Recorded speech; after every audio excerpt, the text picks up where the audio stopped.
Yang kedua ini akan ke CRUD atau implement API sama fitur ya.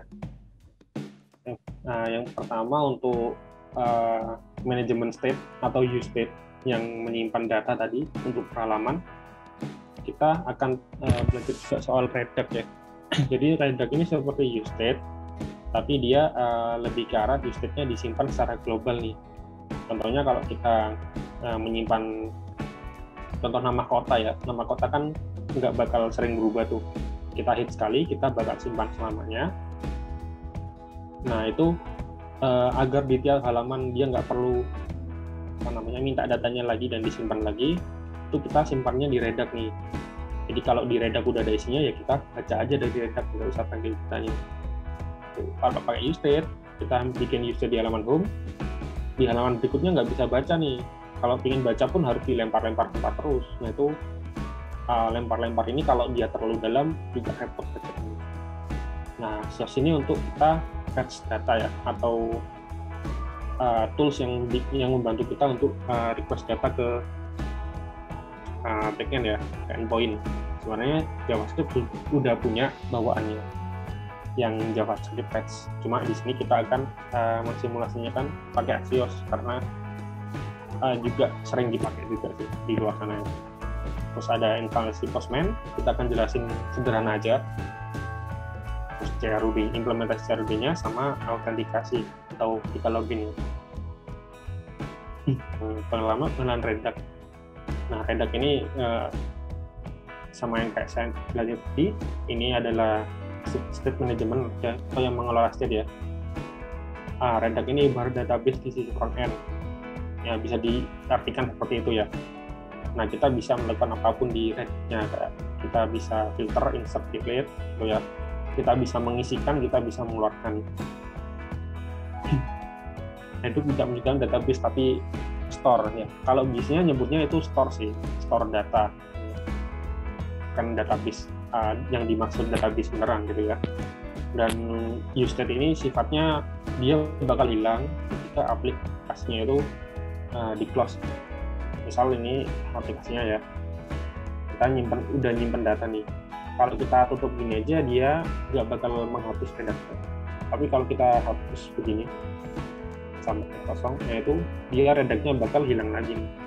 Itu kita perlu isi lagi data redact. Contohnya ini data produknya ini kita simpan di redact. Kalau kita alt tab dia itu datanya masih ada. Tapi kalau kita hapus begini, redact-nya itu kosong, maka aplikasi akan minta data ulang ke server buat diisi lagi ke redact. Singkatnya aja, ini instalasinya, jalankan perintah npm aja, cukup simpel sih. Terus untuk redact-nya kita bikin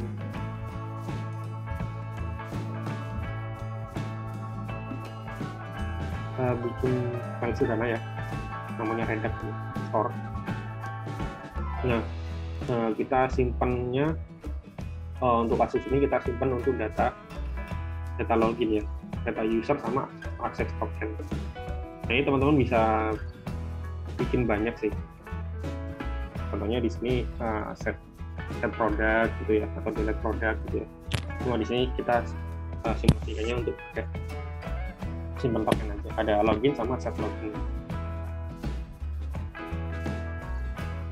Nah, sebenarnya di redact itu ada 3 konsep ya, action, reducer, sama store. Cuma di sini kita persingkat aja jadi reducer. Soalnya kita nggak akan belajar dalam soal redact-nya ini. Habis itu setelah kita implement redact, kita setting juga di apps-nya. Jadi routingnya itu kita bungkus sama redact. Nah ini provider ini komponen dari redact-nya. Providernya membaca dari data store-nya. Jadi ketika kita di routes ini yang di dalam, kita bisa membaca seluruh data yang ada di redact. Maka use state bisa disimpulkan use state-nya menjadi global, jadi semua bisa pakai dan semua bisa mengubah. Nah ini Axios nih. Axios itu HTTP client seperti Fetch API di JavaScript. Ini bawaan dari JavaScript. Nah, tapi ada juga library yang namanya Axios. Kenapa banyak yang menggunakan Axios ya? Karena ada fitur tambahannya sih, yang lebih lebih fleksibel dan banyak lah. Teman kalau mau coba, tapi bisa coba sendiri nggak masalah, atau diikut di React Native yang kedua ya, yang FX itu ada juga kita simulasikan pada satu. Nah, jenisnya bakal ada banyak, cuma yang sering dipakai itu get post, put atau patch, sama delete-nya. Nah, ini untuk penginstalan Axios-nya. Terus karena kita demonya pakai HTTP bukan HTTPS, itu di settingan Android-nya di sini manifest itu kita tambah ini ya, clear text traffic biar bisa jalan. Kalau nggak gitu dianggapnya nggak secure gitu. Mas ini kalau iOS ya perlu nambahkan ini di info.base. Nah, untuk loginnya kita akan menambahkan Axios sama use dispatch ini. Use dispatch-nya kita inisiasi lagi namanya dispatch.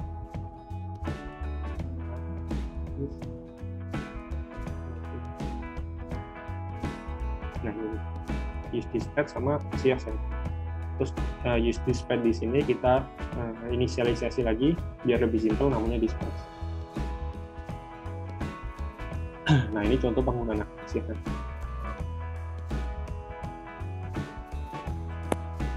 Nah, jadi perintahnya kayak kalau di dokumentasi Axios, terus dia tipenya apa, bisa post atau get. Habis itu domainnya nanti teman-teman dapat kok dari link itu. Terus parameternya apa nih? Email, password confirmation. Habis itu kalau dia berhasil masuk dance, kalau gagal masuk exit. Nah, kalau berhasil kita simpan ke Redux, simpannya itu pakai dispatch terus tipenya apa, set login.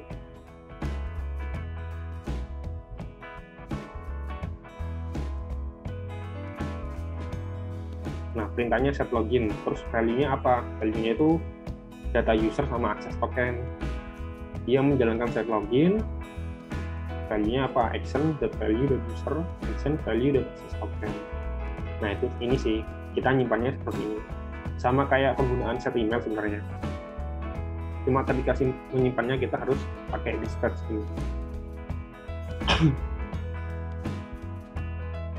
Nah, itu. Nah, kalau misal salah, kita munculkan alert ya, login gagal, terus message dari backend-nya apa. Kalau berhasil, kita simpan ke Redux, terus kita berpindah nih ke main apps. Nah, navigation ini tadi lupa saya jelaskan, ada beberapa ya. Ada yang replace sama navigate. Kalau navigate itu dia berpindah, ibarat buku ini ditumpuk-tumpuk aja. Kalau replace itu yang sekarang kita hilangin, terus kita kasih lembaran baru. Jadi gampangnya sih kalau kita pakai replace, nah ini contohnya kita habis login ya, ini habis replace. Kalau kita go back nggak bakal kembali ke login, tapi kembali ke halaman full. Kalau pakai navigate biasa, dia bakal balik ke sebelumnya.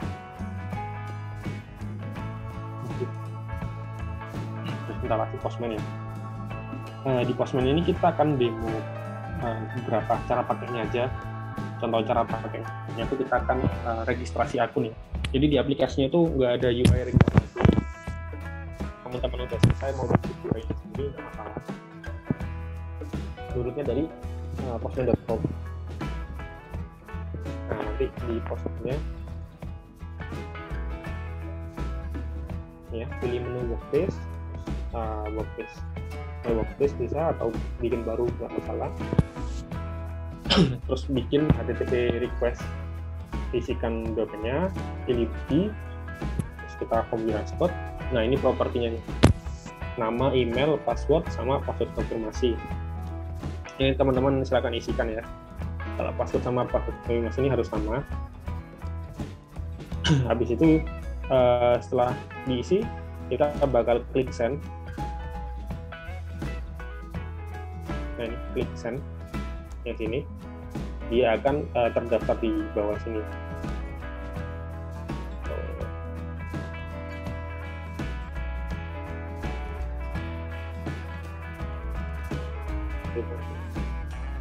Nah, nanti bakal keluar di sini ya. Ini ada token sama usernya yang akan kita simpan di Redact ini. Kalau udah, berarti teman-teman udah terdaftar ya. Nanti kalau login ke aplikasi pakai email yang udah didaftar. Kalau bingung ya tinggal daftar lagi. Oke, nanti jika nah, nanti yang ekspektasinya seperti ini. Kalau login total pindah, kalau gagal dia bakal muncul alert seperti ini. Login gagal, login alert, user does not exist.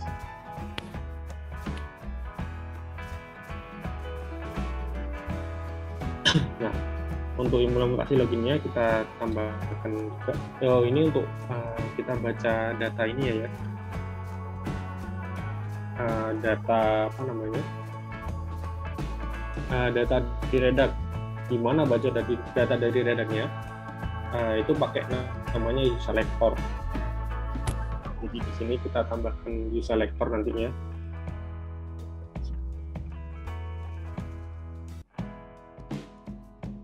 Nah, kayak gini useselector. Terus kita kasih variabel state global state, useState. Penulisannya seperti ini aja, nggak apa-apa. Habis itu kita console log ya, state global, variabelnya ditulis di sini. Nanti ketika di konsol dia bakal muncul di terminal sini ya, di terminal server ini munculkan yang seperti ini nih. State global itu isinya akses token sama user. Ini agak kurang rapi soalnya dari terminalnya. Nah, kalau udah, ini karena kita untuk pengecekan aja, kita hapus biar bersih. Nah, itu kita menampilkan data produk, add produk ke halaman. Untuk implementasi yang lainnya kurang lebihnya sama. Cuma untuk produk kita simpennya di useState-nya ya, nggak di Redact. Kalau teman-teman mau coba di Redact nanti nggak apa-apa. Coba aja, nggak ada masalah. Seperti ini. Kita di sini pakai useSelector, kita baca data dari Redact. Baca data apa, Mas? Data ini, akses token. Jadi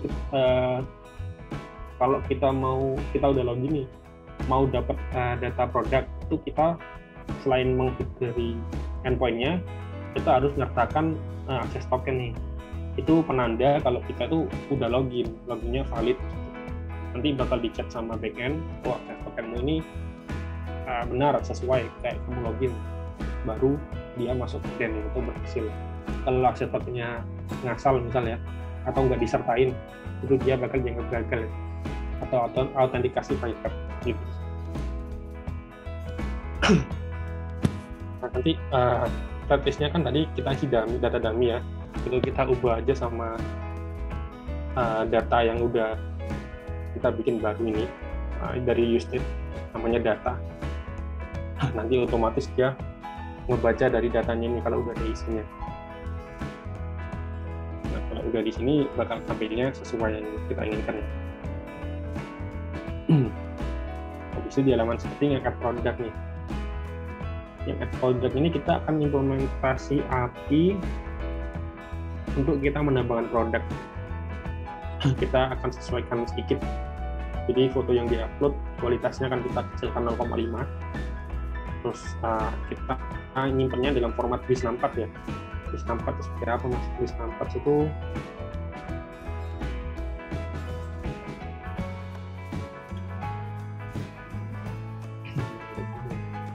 nah ini bis64. Bis64 itu gambar tapi dalam format bis ya. Kayak gini, ini panjang nih. Kalau teman-teman mau coba cari di internet itu to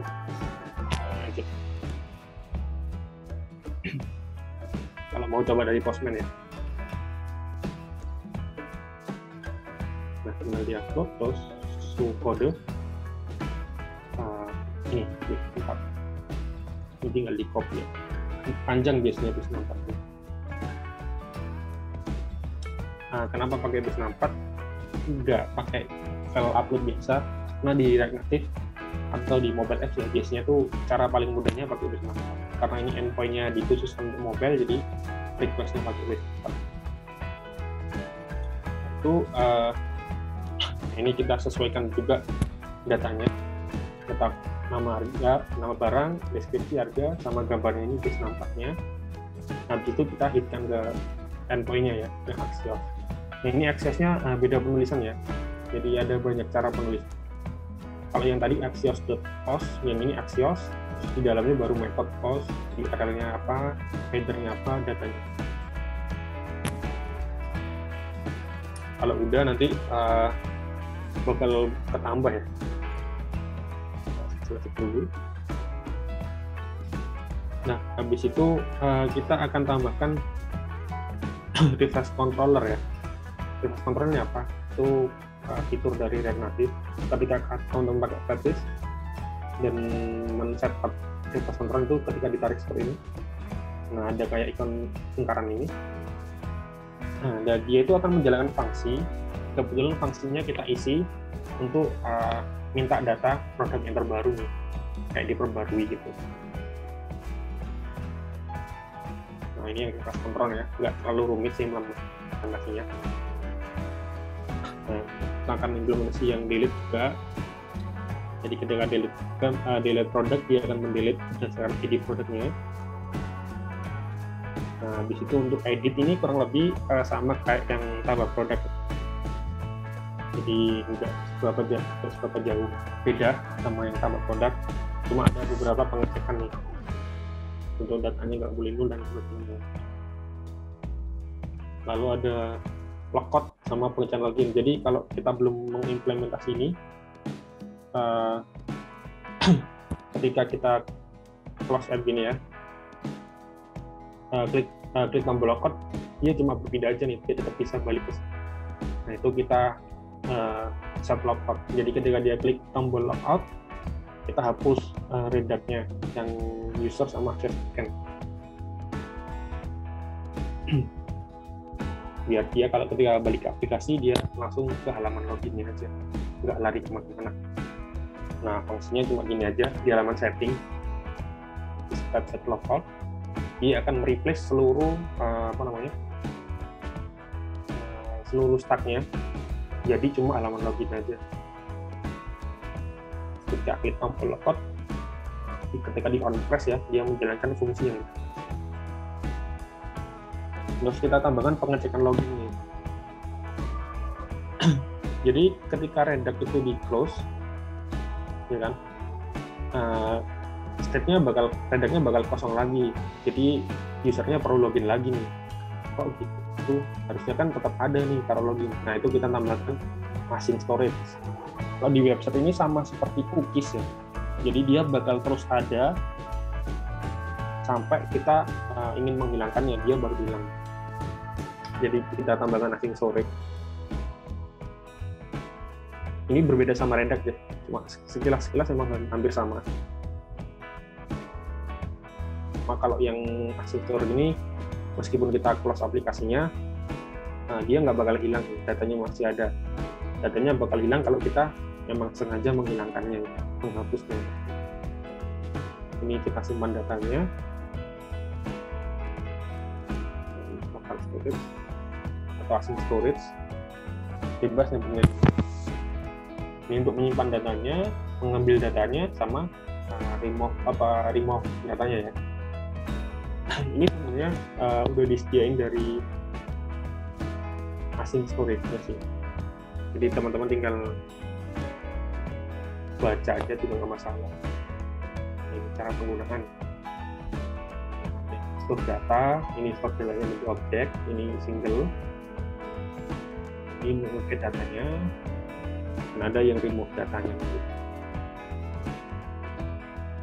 Jadi ketika login, pengennya tuh disimpan di Redux sama disimpan di sync storage nih. Jadi ketika kita close aplikasi itu, kita buka lagi, dia masih kebaca kalau dia masih login gitu, karena datanya masih ada. Habis itu di halaman login, nah di use state-nya,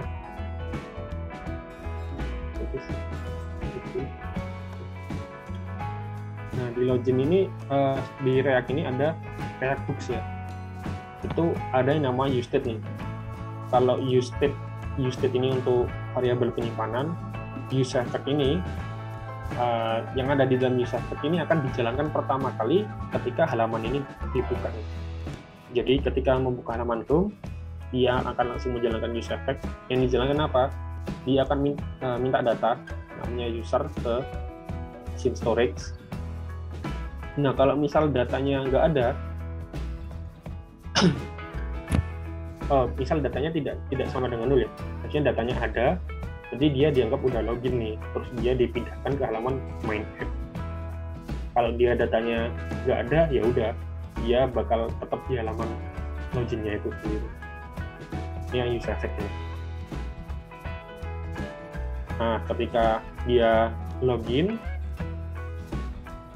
dia menyimpan di Redux sama menyimpan di sync storage-nya nih. Jadi biar datanya ada terus nih. Buat dicek nih ketika dia buat aplikasi, dia bisa dicek gitu. Nah, ketika logout, jangan lupa di remove dari async storage. Jadi ketika dia buka aplikasi lagi, biar nggak dikira dia sudah login. Habis itu di logout ke halaman ini. Nah, ini untuk yang CRUD ya, udah selesai. Sama penjelasan sekilas tentang deploy ke Play Store. Nah, di sesi yang lanjutnya ini kita akan ubah nama aplikasi, ubah icon, sama step by step publish ke Play Store. Untuk ubah nama aplikasi itu nggak terlalu rumit. Teman-teman tinggal masuk ke directory ini, Android app src,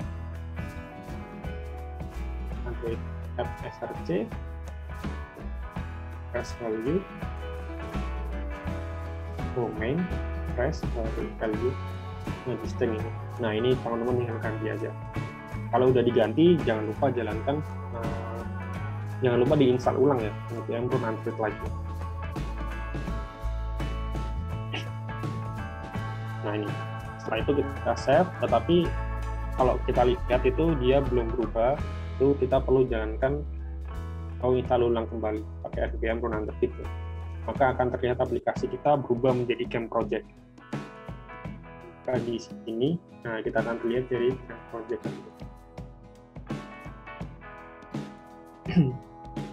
Nah, untuk ubah icon ini juga sama. Nanti ada aset di GitDrive-nya sebenarnya, yang di Telegram itu teman-teman tinggal download saja asetnya. Nanti di ini Android app src main press. Nah, ini yang icon bawaannya ini, nanti icon bawaannya kan gambar Android, itu tinggal dihapus saja, atau ini dihapus saja semua map-nya ini, terus di replace sama aset yang udah disediain dari Pen, yang sheet-nya tinggal di replace saja. Kalau udah, jangan lupa buat di run ulang di npm run Android lagi, diinstal ulang ya. Nanti aplikasinya, ikonnya bakal berganti sama yang kita pingin. Nah, dapetin icon gini gimana mas bikinnya? Bikinnya mana? Bisa dari mana aja sih? Saya pakai generator juga. Monolith. Icon generator. Saya biasanya pakai ini, Monolith itu searchingnya pakai Android generator. Nah, ini teman-teman bisa upload gambar sendiri atau pakai yang disediain di sini bisa. Dia mau warnanya apa juga bisa. Dia bentuk kotak bisa, atau sekalinya bisa kasih nama apa ya, bebas. Kalau defaultnya dari Android sih ada dua, yang rounded sama yang square. Nah, selanjutnya publish ke Play Store nih. Untuk publish ke Play Store dulu itu perlu saya ingatkan ya, jadi teman-teman harus beli akunnya Play Store ke Google-nya langsung ya, bukan ke Cam ya, ke Google-nya langsung. Jadi Play Store itu akunnya berbayar, sekitar dulu saya belinya $25 ya, kayak kartu kredit.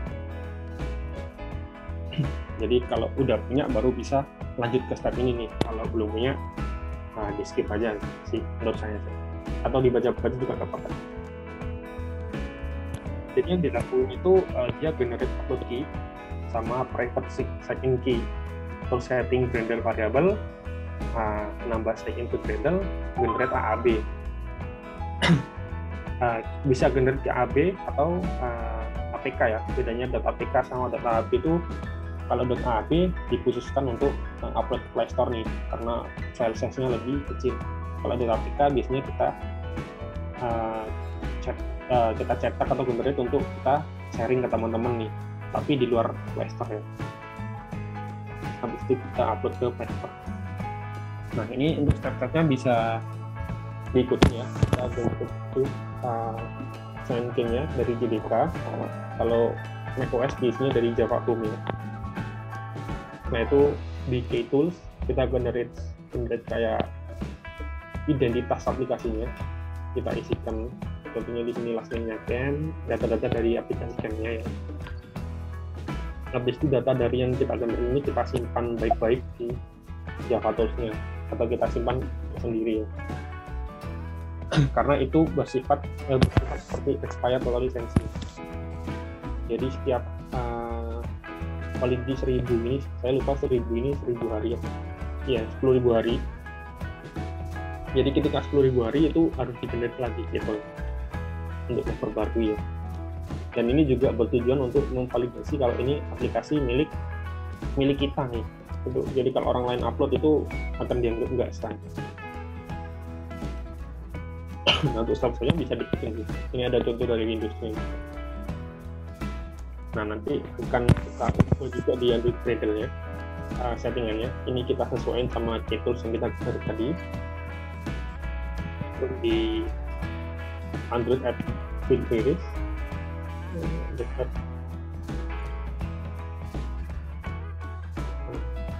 App Build Playlist, Bundle Playlist sorry.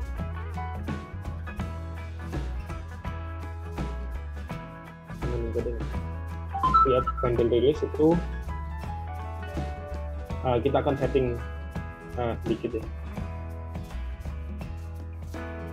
Yang ini kita akan setting sedikit di signing routine-nya, maksudnya aplikasi ini siap untuk di rilis gitu ya, tujuannya ya.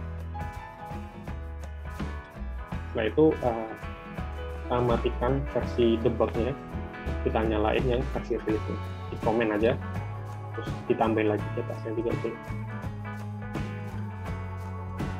Setelah itu akan ke generate .aab-nya nih, lokasinya di sini ya, di project kita, Android App File, output, Android Release. Nah, kalau ini kan generate AAB, kalau generate APK itu sintaksnya .gradle assembly release. Ada assembly release, ada bundle release. Itu cara upload ke Play Store nih. Nah, ini upload ke Play Store ini udah ada URL-nya, tinggal diikuti. Terus ada pengisian formnya. Untuk pengisian formnya ini bisa sewaktu-waktu berubah ya. Kalau yang terbaru itu pengisian formnya ada form tentang COVID, itu tinggal form isian aja. Kalau nggak aplikasinya nggak berkaitan dengan COVID, bisa di skip aja. Teman-teman bisa ikutin.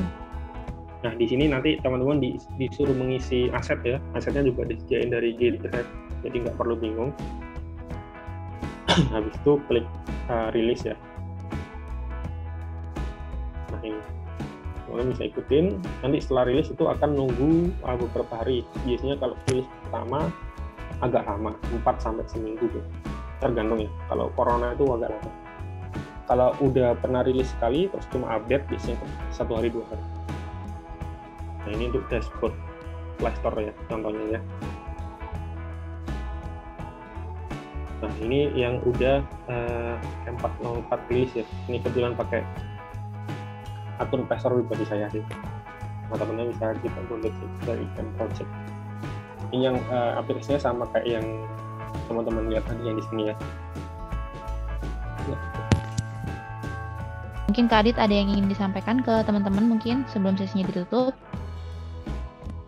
Makasih ya kalau misal udah dengerin. Sama terima kasih juga udah hadir. Buat teman-teman yang lagi coba atau tanya, silakan di grup ya. Kalau misal nggak lama dibales bisa di tag atau apanya di DM ya. Kalau misal mau conference call buat jelasin kodenya atau tanya, nggak masalah sih, open juga selama ada waktu. Wah, seru banget ya teman-teman. Jadi nanti mungkin di grup kalau misalkan memang teman-teman janjian nih, ada banyak banget yang butuh untuk setelah praktikum ada kendala, nanti bisa didiskusikan di grup lagi ya. Nah, untuk grupnya ini grup Telegram, teman-teman. Pertama Kak Fufut ya yang nanya, grupnya Telegram. Untuk linknya ada di email notifikasi saat pertama kali mendaftar. Itu. Baik, mungkin dari kami cukup ya teman-teman. Sepertinya teman-teman juga perlu mencoba lagi nih untuk code-nya seperti itu. Terima kasih banyak Kak Adit atas waktunya, sudah memaparkan materi dan juga sudah memberikan banyak contoh buat teman-teman. Terima kasih juga buat teman-teman ya sudah menyempatkan waktunya untuk belajar malam ini. Nanti kita akan belajar bareng lagi di grup Telegram selanjutnya ya. Selamat malam teman-teman, terima kasih.